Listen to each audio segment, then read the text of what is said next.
All right, good afternoon, everyone.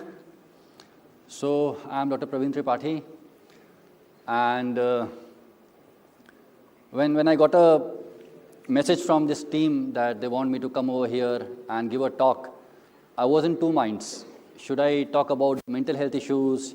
Should I talk about the educational issues? But then I thought that if medical students want to hear me, they would want to hear about these things only. And I decided that let me make a talk which I usually don't put out on YouTube or other social media platforms, something that I truly believe in. And so here I am. So let's start with this. I really like this interpret, visualize and respond thing, the whole idea behind this talk. And it quite nicely syncs with what I'm going to say today. So let's start. All right, so this is interesting. And this is beyond what we usually talk about.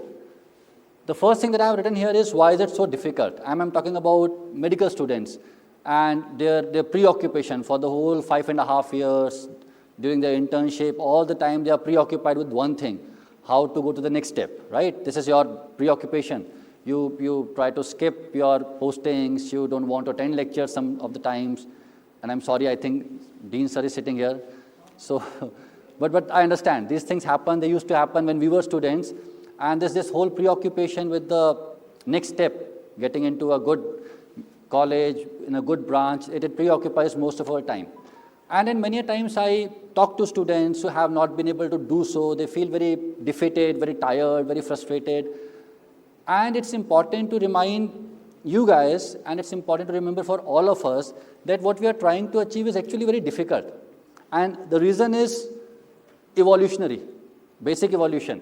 And I made this table. The reason why I say it's difficult is Homo sapiens, the modern man, the evolution happened like 300,000 years back.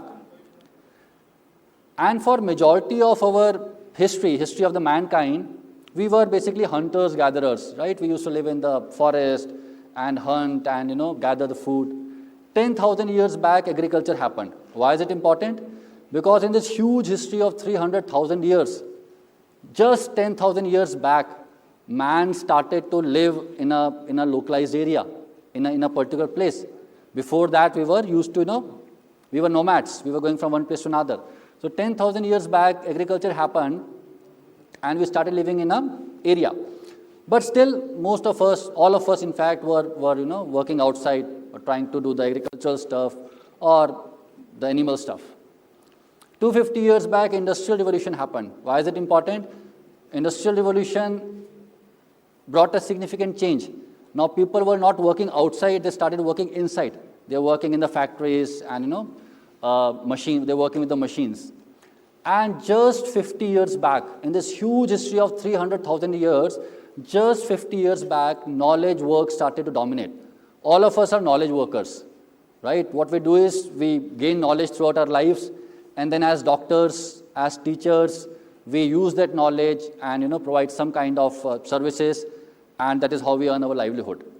So when a medical student, or for that matter, when any student tries to sit in his room or in that chair in the library and tries to spend 10 hours, 11 hours studying, what he's trying to do is, he's trying to do what knowledge workers do, living in a confined space, doing the same thing, using their mind. The problem is, our genes have been almost the same for 300,000 years. And what we are trying to do today is grossly different from what our genes are meant to do. And that is why this problem. That is why you find it so difficult to sit at one place, and that is why it is not the cup of tea for everyone.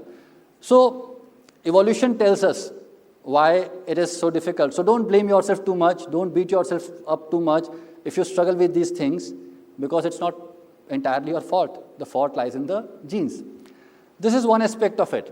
Another aspect of it, if we talk about the neurobiology, is, have you ever thought that despite becoming MBBS doctors, despite getting in the probably top 1% of the population, why are you still so unsatisfied?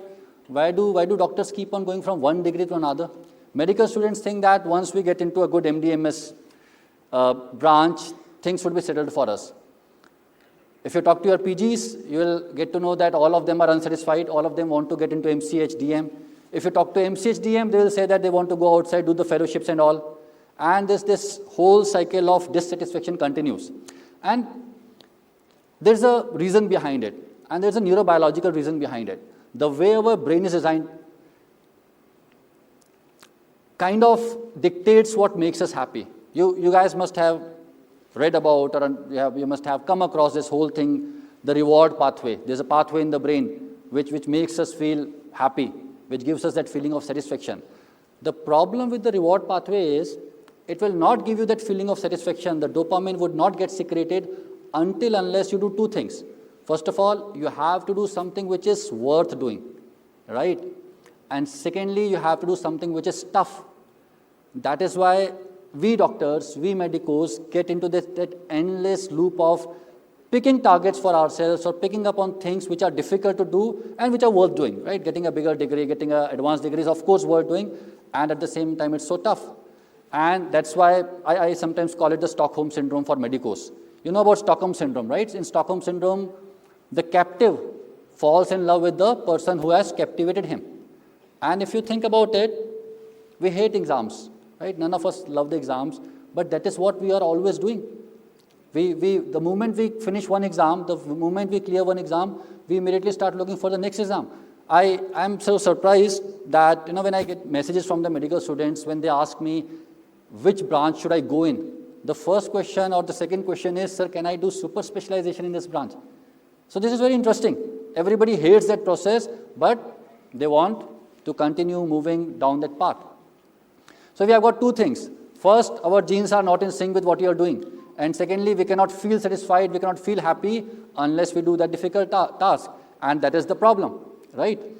And that is why all of us keep on trying to find the solutions. So this one was the interpretation part, the interpretation of some of the problems that we face. Let's talk about the solutions now and some of the things which are more relevant for medical students. I would be kind of focusing on the medical students in my talk. This whole issue of role models has come up big time. And I think one of the reasons behind this issue is that with the advent of technology and the YouTube and the social media, everybody is on YouTube and social media, we keep looking for the role models. And every year the exams happens and we are flooded with the interviews of the toppers, and toppers are talking about it, how they started studying in the second year, how they started studying in the third year, and how many hours they studied for. And many of us start making them the role models because that's aspirational, right? Of course, if you're told that there's a guy who got rank 1 in INICET or rank 1 in NEET PG, you look up to that person. And sometimes while looking up to that person, you end up ignoring the person who is more important. Your senior, the senior in your college, whom you know, with whom you can relate, who has gone through the same journey that you're going through. So I often tell my students, I would want everybody who would be watching this video and to the students who are sitting here in the audience that choose the role models wisely. If you are trying to emulate your senior whom you have known, probably things would be better. The problem with trying to emulate people that you see on YouTube is you don't really know their journey. And the flip side is you may feel that you are not that good. You may have that defeatist attitude, developing in yourself. I have seen students who say that, sir, all these toppers start studying from the first year itself. I never did that, so I have no chance of getting selected. Now that's an absolutely false statement. But the problem is that the role model that you have picked is wrong. That is why you are taking out the wrong conclusions. So one advice, choose the role models carefully. The role models should be your seniors. The role models should be the people whom you know personally, and you can talk to them and you can understand their journey better. All right, the second part of our talk is visualization. Now, visualization is an extremely important tool. It's an extremely important tool, and when I am asked to deliver motivational speeches or when I'm asked to motivate the students, this is something that I love doing.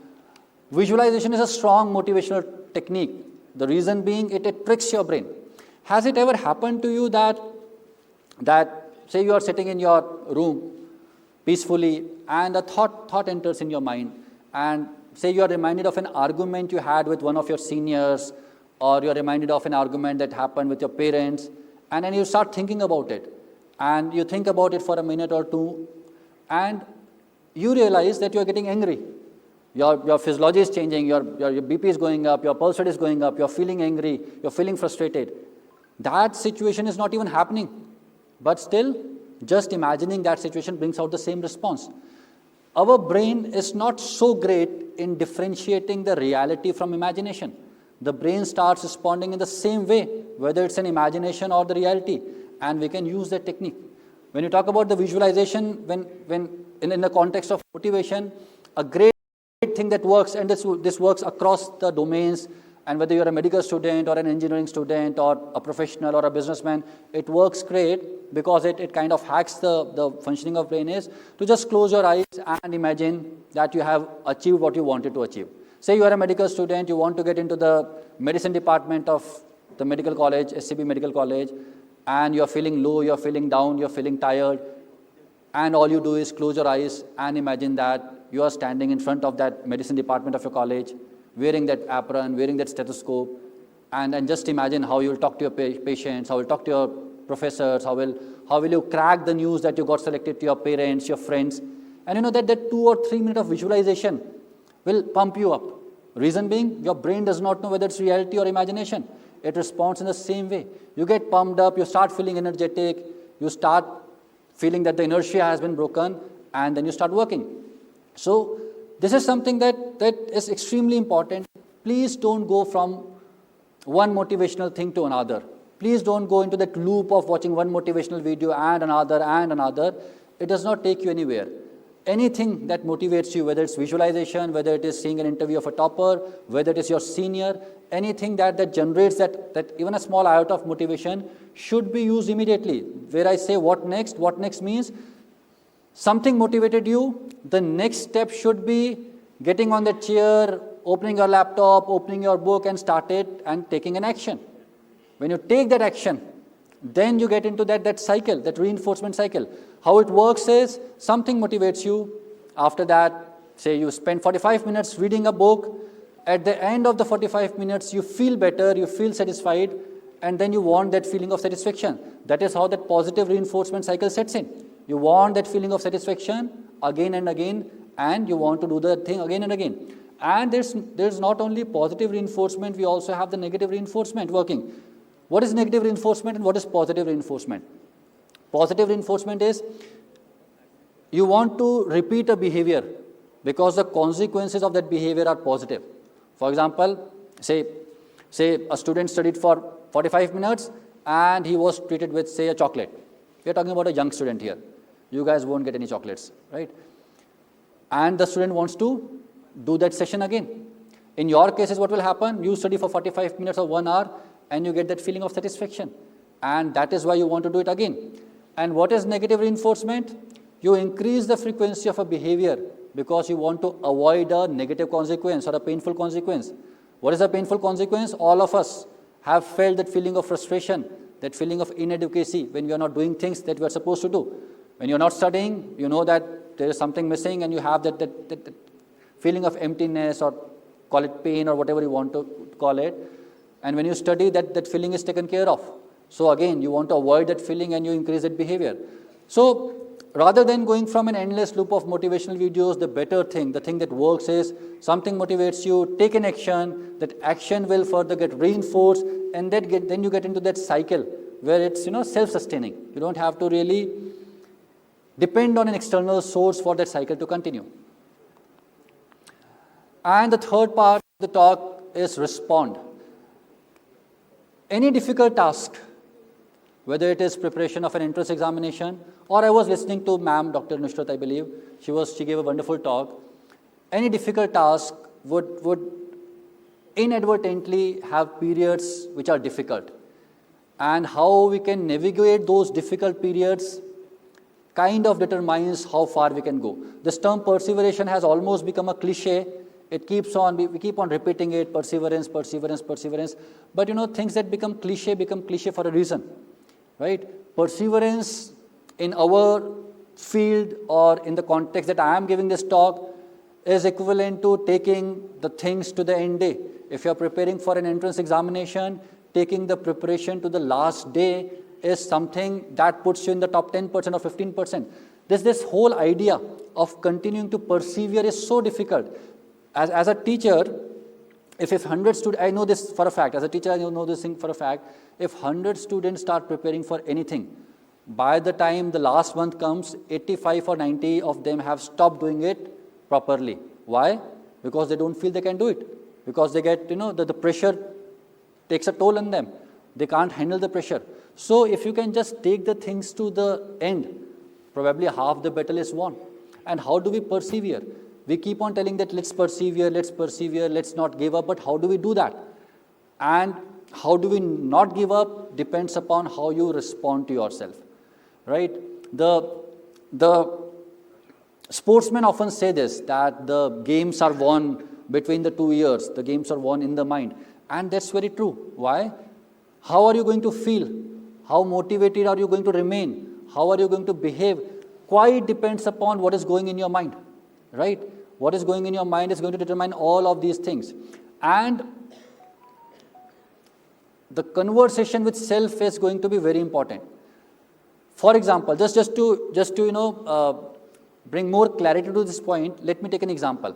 Let me take an example of a student who is preparing for, say, an entrance examination. Last year he could not get selected. This year he is also very anxious, very tired, not knowing what to do. And a thought comes in the mind that I would not be able to do it. I would not be able to do it. This thought that I would not be able to do it, what will it do? It will, suck the entire energy out of his mind. It will suck the motivation to study. It will probably make him go back to the hostel and sleep. So this thought, I would not be able to do it. This is a thought, and you have to learn the art of responding to that thought. If you don't respond to those thoughts would become very powerful and they will dictate your behavior. But if you learn to respond to them, then the things get in your control. Thought came, I would not be able to do it, and you respond back to it. Well, there is no reason why I can't do it. My seniors have done it. I know them by face. I know them by name. I have seen them studying. They are like me only. If they could do it, why can't I? If you can respond to that thought, I would not be able to do it. By this thought, things change. You would not lose motivation. You would not go back to hostel. You would not go back to sleep. And this is what I call as art of conversation with self. You have to talk to self. In CBT, cognitive behavioral therapy, which we do with the patients who have anxiety or depression, we try to teach them one thing. We tell them that just because you had a thought does not mean it is true. And that principle applies to all of us, not only you students, but all of us. Just because we had a thought does not mean it is true. So all those thoughts, I would not be able to do it, I would never get selected, I would never get a good rank, I would never get a branch of my choice, or I would never be able to teach, I would never be able to give a talk. All these thoughts are thoughts only. How I respond to those thoughts is going to determine what I do, how I feel, and what happens next. So this whole sequence, having a thought and behaving, in between this, we have to add one thing, which is the art of right conversation with self. We have to learn to respond to ourselves in a proper way. The 10-year-old sibling rule, again something which I have borrowed from what we do with the patients. So, interesting concept of CBT, cognitive behavioral therapy, is that when we are in the middle of something, when we are in the middle of a problem, often we do not realize that the solution is right in front of us. We find it difficult to, take even simple steps, even simple solutions become difficult for us. They do not come in our mind. And that is where the 10-year-old sibling rule comes handy. Whenever you are stuck somewhere, whenever you do not know the solution, or whenever you are feeling so overwhelmed that the solution is not coming to your mind, just try to detach yourself from the problem and ask yourself, had my 10-year-old brother or had my 10-year-old sister was having the same issue, how would I respond to it, or what suggestion would I give to him or her? And when you do that, when you kind of detach yourself from the problem and when you try to see it from a third person's perspective, the answer is often very clear. The answer is often right there. So the 10-year sibling rule comes very handy if you ever get stuck, ask yourself that if it was my brother or sister who was having this problem, how would I respond to that? All right, this is another important thing. Willpower is finite. Often when we take some decision, we say that, okay, I'll not do this from today. A simple example is say a person decides to lose weight and he says that from today I would not gorge on the calories, I would not eat carbs, I would not eat fat. And his solution to that is willpower. I'll have strong willpower and I will not give up to those temptations. Science says, research says that willpower is finite. Willpower is not infinite, as we probably presume it to be. Willpower is finite. Every time you stop one temptation, you kind of consume a part of that willpower. Say you put 3 pastries in front of you and you have decided that I would not eat them. I have to be strong enough. First time a thought comes, let's have a bit of it. You stop yourself. 33% of willpower consumed. Second time thought comes, let's have a little bit of cream only. You stop yourself. Next 33% gone. Third time thought comes, you say, no, I have to get in a better shape. I won't have it. The remaining 33% gone. The fourth time the thought comes, now there is no willpower left. You will say, let me have it, I'll see later. And you have the pastry. Willpower is finite. Do not make the mistake of believing that you can, just have infinite willpower and you can just force your brain to do stuff. It doesn't work that way. And that is why if you really want to do something which is difficult, whether it is restricting down the calorie intake, whether it is to study for 10 hours, whether it is to cut down your social media usage, you'll have to remember that willpower is finite, it is not going to work. You'll have to use another technique that we use with the patients who have substance use problems, patients who are addicted to alcohol or opioids or heroin or cannabis. So we often tell them that the only way you can stop yourself from consuming alcohol again, or the only way you can stop yourself from relapsing is, one of the ways is to reduce the chances of that happening. What does that mean? We tell them that if you want to quit alcohol, there should not be a single bottle of alcohol in your house. You cannot say that I'll keep bottles in the fridge, but I would not drink. When you say that you're kind of, relying on the willpower, it doesn't work. You'll have to get rid of all the alcohol bottles. You'll have to get rid of the friends with whom you consume alcohol. Because you go to a party with the thought that I'll go to the party, I'll talk to my friends, let them drink, but I would not. Doesn't work. Doesn't work in the real world, right? Same thing applies to your social media usage. You say that from today I would not use Instagram more than 30 minutes in a day. But it's there. You take out your phone and that Instagram is there. All those colors are right there. How can you stop yourself from clicking on that? It's very difficult, right? Don't rely on willpower. What is the solution? You'll have to do the same thing that the alcohol dependent person does. You'll have to get rid of that Instagram. You'll have to uninstall that app. And if even that is not working, you'll have to go one step ahead. The solution that I have chosen for myself. I have got 2 phones. On one phone I have got Instagram and YouTube, and the other phone has got none of those. I keep the other phone with myself, and the first phone, which has got Instagram and everything, if I have to scroll social media, I have to take out that phone, I have to, I have put a lock on it, I have to unlock it. Basically, I have made the process of relapsing difficult, because when you have those 2-3 minutes before you relapse, you have that opportunity to take a U-turn and not do it. So this is something very important for the students who are struggling with the whole social media thingy. Don't rely on willpower. If you want to get rid of it, you'll have to do something of this sort. You'll have to make that behavior difficult for you. And if you do that, you'll find it effective.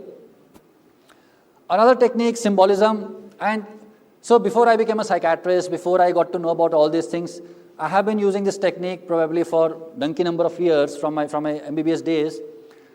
And this is again something which is probably more used in the patients who have substance use disorder.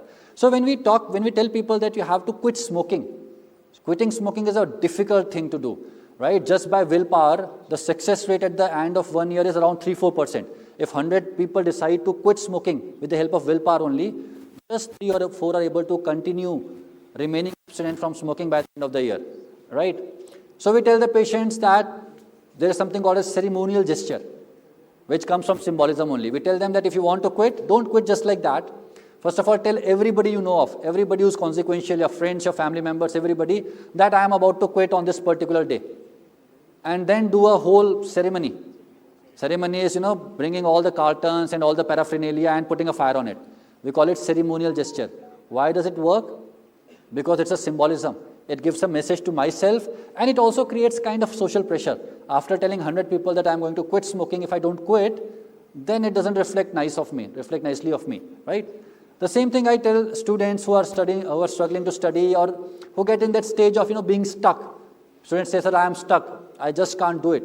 And then I say that you have to do a big bang action. And in our case, big bang action is just going to the college bookstore and buying a nice book, new book, right?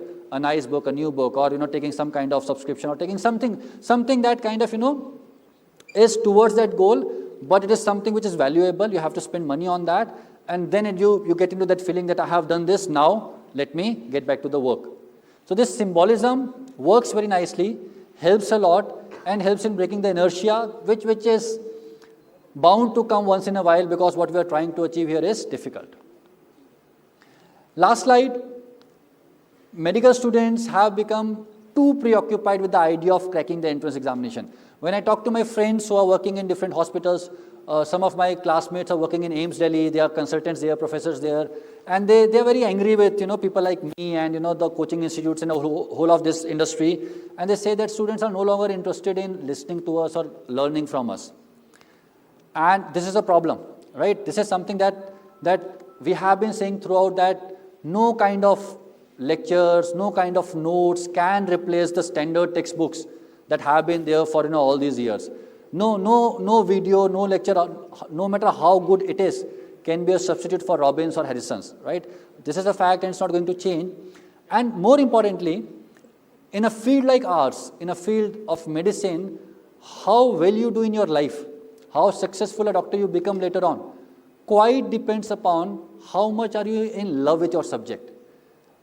All the professors in your college, the good ones, if you look at them, and if you try to find one common attribute, that attribute would be all of them love their branch, right?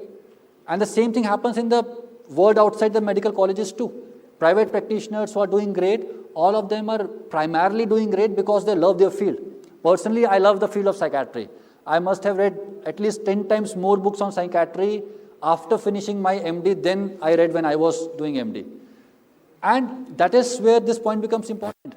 How will you ever fall in love with a subject if you just keep on watching notes, or watching videos, or watching notes, or reading notes? You don't fall in love with a subject by watching videos or notes. You fall in love with a subject when you read good books, nice textbooks that kind of inspire you. So please, this is an unfortunate trend. I would very strongly advise not to follow this.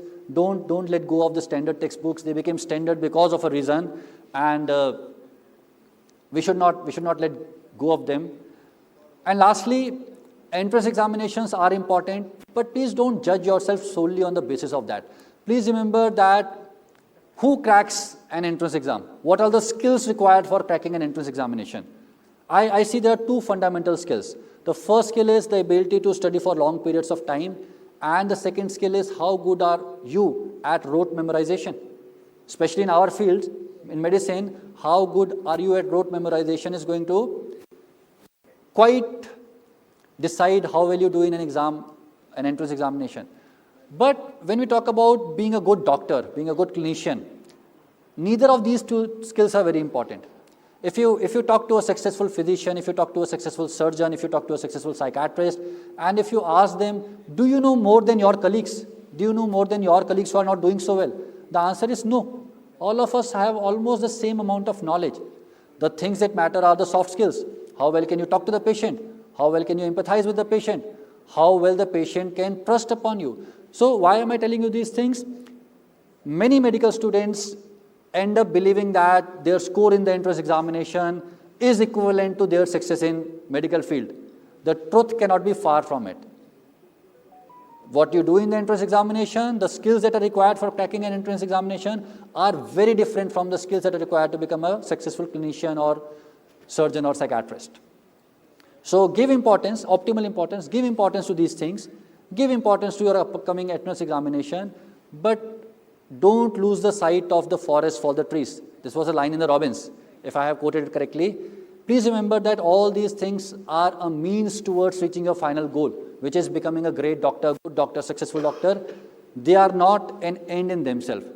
And with that, I just want to remind you of this last point again, that keep your sight on the final target. The final target is not cracking an examination, but becoming a good clinician. And with that, I want to end my talk. Thanks a lot. Thank you, sir. As you said earlier, that by setting high standards for our role models, we often fail to satisfy ourselves. So we should first focus on our self-satisfaction. Thank you, sir. Thank you very much. Sir, our organizing committee would like to present a certificate of recognition and a token of appreciation.